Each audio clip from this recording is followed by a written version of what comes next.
বঙ্গ বিধানসভা ভোটের রেজাল্ট সোমবার। তার আগে নোয়াপাড়ায় বিজেপির ব্যারাকপুর সাংগঠনিক জেলা সম্পাদক কুন্দন সিং এর বাড়ি লক্ষ্য করে গুলি চালানোর ঘটনায় চাঞ্চল্য ছড়ালো। স্কুটি করে এসে দুষ্কৃতীদের গুলি চালানোর ঘটনার একটি ভিডিও সোশ্যাল মিডিয়ায় হয়েছে ভাইরাল।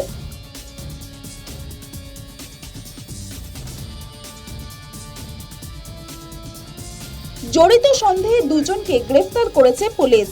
ঘটনায় মোটেই ভীত নন বলে জানিয়েছেন বিজেপির ব্যারাকপুর সাংগঠনিক জেলা সম্পাদক।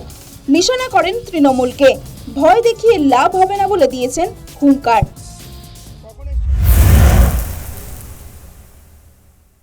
ঘটনাটা কালকে রাতে দুজন বাইক করে এসছে, দুজন এখানে এসেছিল, কিন্তু আরও এদের কিছু লিডার ওই মোড়ে দাঁড়িয়েছিল, তার এদেরকে পাঠিয়েছিল।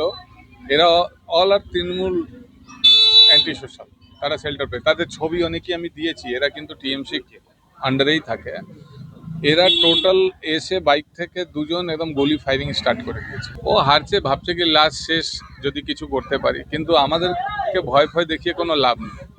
আমরা কিন্তু ভয় পাওয়া লোক না, বিজেপি কোনো লোকই এখানে ভয় পাওয়া লোক না।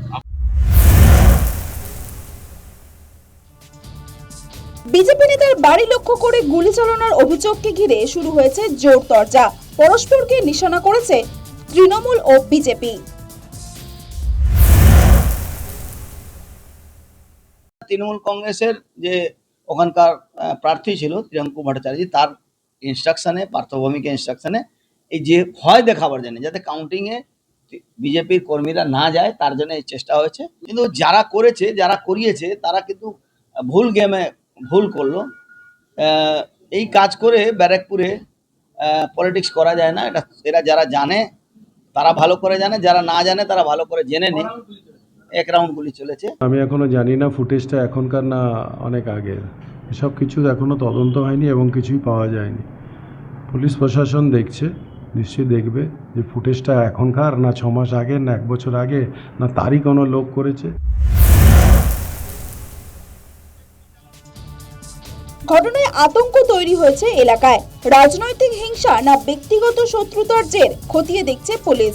যদিও ওয়াকিবহাল একাংশের মতে ভোটের ফল নিয়ে চাপে তৃণমূল।